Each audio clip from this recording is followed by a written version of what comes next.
Hi, my name's Alex Richardson. I chose the topic of gentrification and its consequentialism for my position paper. The image that you see above is an image of a Chicago neighborhood called Pilsen.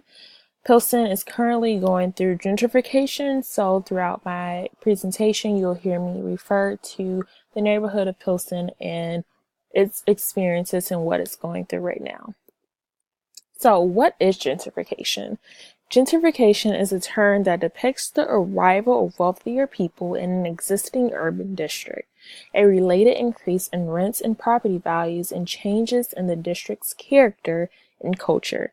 This term often is used to suggest the displacement of poor communities by rich outsiders.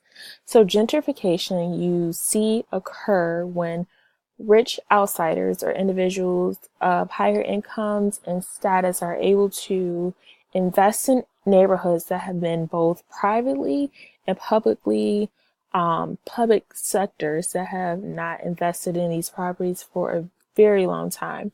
So these neighborhoods are usually low in property values currently. Often you see high crime in these neighborhoods, so individuals use this as an opportunity to reinvest in these communities, but as a result, individuals who are currently living in these neighborhoods are being displaced. So, but a better understanding of what gentrification is. Gentrification is not just neighborhood improvement.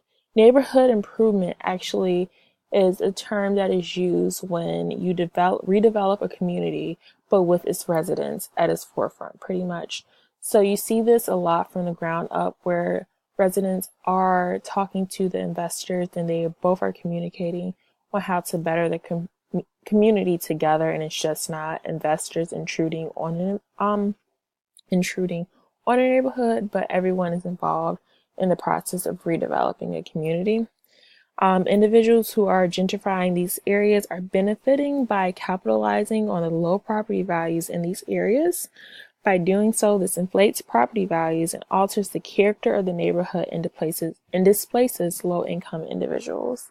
So imagine that you've been living in an environment in a neighborhood for years and you just have grown a sense of community and you know your neighbors. These are oftentimes people that you probably consider your family. Your neighborhood is going through gentrification. You see an increase in your rent and or mortgage. You see your mom and pop store shift and change to your Starbucks or other commercialized shops and retail destinations. So you see a sense of your home and your culture just pretty much dismissing and leaving by like at the sight of your eyes. You know, the place that you are currently living in is not how it used to be. Gentrification can occur directly and indirectly. So direct displacement is a process where individuals' rents are increased and their only option is to relocate. Indirect displacement, on the other hand, is the concept where affordable units are in place in the gentrified neighborhood, but now the individuals who live in the area prior to the upgrades feel a sense of isolation. So you see this kind of now where you have units within a building that is being gentrified to be affordable for the current residents, but everything that you consider a community is no longer there. So you move out anyway. So what actually happens to those individuals who are being displaced? So while looking at this topic, I did it in an aspect of by analyzing behavior analysts and the principles that the field uses. So consequentialism is an ethical theory that judges an action on whether or not something is right by its consequences. There are three different subdivisions of this. You see ethical egoism, ethical altruism, and utilitarianism.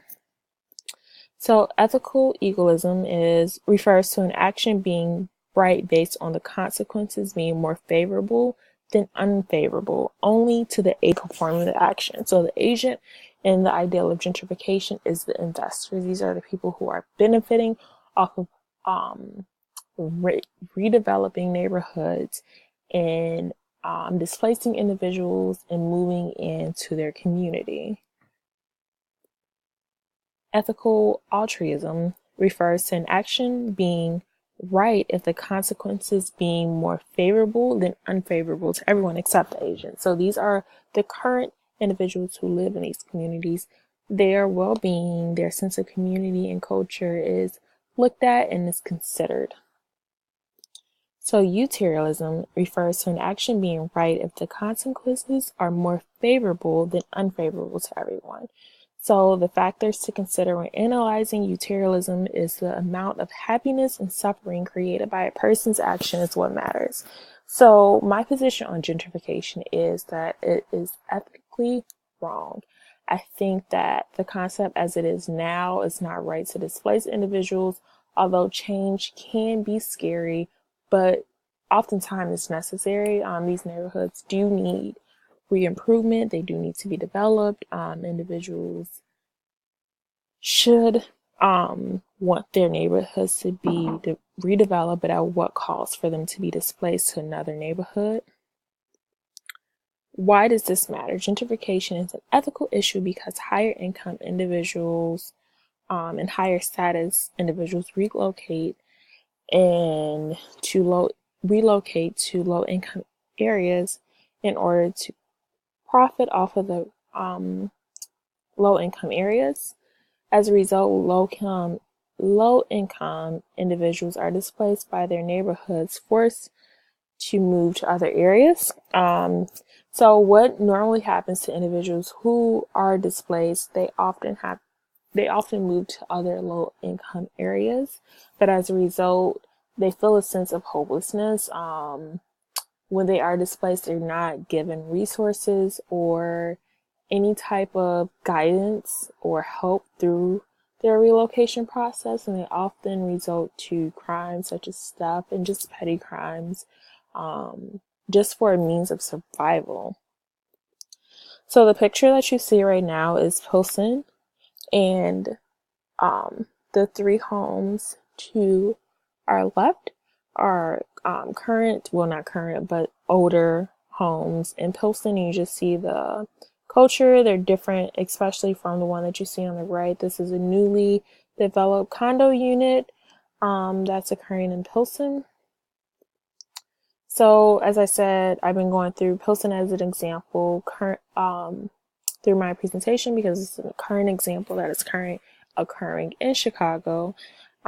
It's a neighborhood in the Lower West Side community in Chicago. It's a ground zero for gentrification. So a lot of times when you talk to Chicagoan about gentrification, they're going to mention Logan Square and Pilsen. Pilsen just has such a rich history and a sense of just like warmth, and it has so much culture and just history behind it. It's an amazing neighborhood if you ever get the opportunity to go in there. I've seen old Pilsen, I've seen it shift. New Pilsen has a lot of hipster type of bars and restaurants, which are nice, but you just see it losing its sense of culture and home, which is really sad. And the last image of my presentation, again, is a picture of Pilsen and what is happening in this gentrification. You see that they are redeveloping and renovating two homes. To our left and to the right is a new, beautiful home.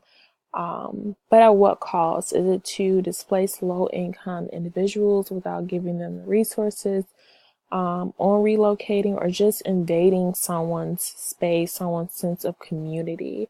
I believe that this is unethical and that we should re-examine and research more of gentrification on how to shift it to be beneficial to both parties, both the investor and the community leaders.